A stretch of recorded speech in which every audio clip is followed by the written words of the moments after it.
Some of the best movie franchises of all time have had trilogies, and could The Babysitter be joining that list? Welcome back, guys, to Fog Entertainment. And if you're a fan of the Babysitter movies, then good news for you is that you might be getting the trilogy. You might be getting the third movie. The only bad news is the director is going to have to find a new star actress after his two previous ones have went on to bigger and better things after their respective roles in Babysitter 1 and Babysitter 2. But before we talk about the possibility here of the third movie, I just want to say I think the whole idea of having a babysitter is like an outdated concept, and I think it was more popular in America probably rather than anywhere else. And when you look at old school horror movies such as Halloween or Scream, or I'm sure even the likes of Jason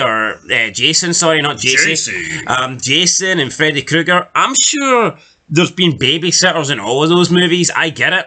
But in 2023, I can't imagine there's many parents trusting random teenagers to come into their house and look after their kids. Maybe that's part of the world we live in, but I do think having babysitters is an outdated concept. I believe now it would be more family members, or maybe an adult who's got like a qualification and is actually employed as a full-time like minder, child carer. But in terms of like you giving some pocket money to the kid that lives down the street to babysit your kid, I think those days are gone. Yeah, it's like an 80s, 90s thing. It absolutely is. It is outdated.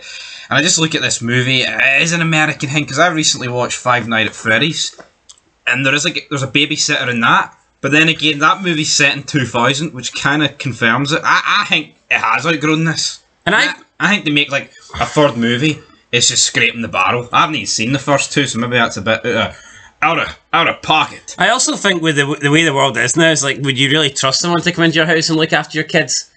Probably not. I mean, we live in a messed up world. But the first two films did feature Samara Weaving, and then the second one featured Jenna Ortega. Now, both of them have went on to have pretty big success in the horror world. Samara Weaving went on to do Scream, as did Jenny Ortega, and I believe they actually appeared in the same Scream, whether it be Scream 5 or Scream 6, not entirely sure. Jenna Ortega now, though, is probably most known for her role in Wednesday.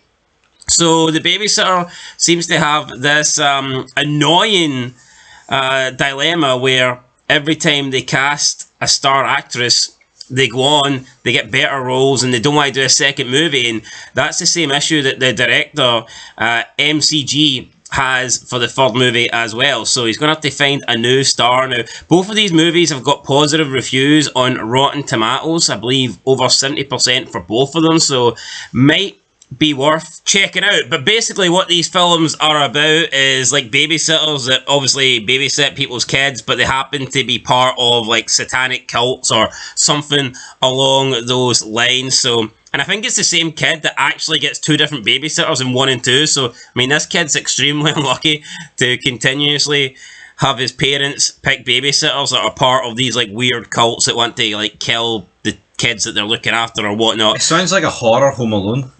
Yeah, it's like a horror comedy. So the director, speaking about the third movie, said that they were talking about it, and he hoped that whoever was cast it in the lead role would, quote, blow fans away. He also went on to state about how he found the first two movies fun, but he was hoping that they could reach new heights with the third and find an even bigger star than the previous two actresses, Samara Weaving and Jenny Ortega. So we'll see what happens. If there's any more news on this, we'll keep you updated. Let us know, guys, in the comments down below. Did you enjoy these films? Are they any good? Are they worth watching? We might do a review on them someday down the line. Who knows? Like I said, the ratings are pretty positive on Rotten Tomatoes, so I think I've seen the trailer for the first one. I've not seen anything for the second, but the trailer for the first one did look pretty good. I believe it is still on Netflix, so yeah, if you want to go and check out the Babysitter one, then by all means, guys, go and do it. Pay Netflix, it's like $9.99, or maybe the price went up. I know there's inflation these days, so probably... I'm pretty sure it's at $12.99 these days. Holy crap, guys, there you go. You're paying $12.99. You may as well watch as many movies as you possibly can, so get on Netflix right now, watch the Babysitter, then come back here and tell Fog Entertainment whether or not, this movie is worth watching. We'll catch you in the next one. Leave a like, leave a comment, subscribe, and until next time, peace.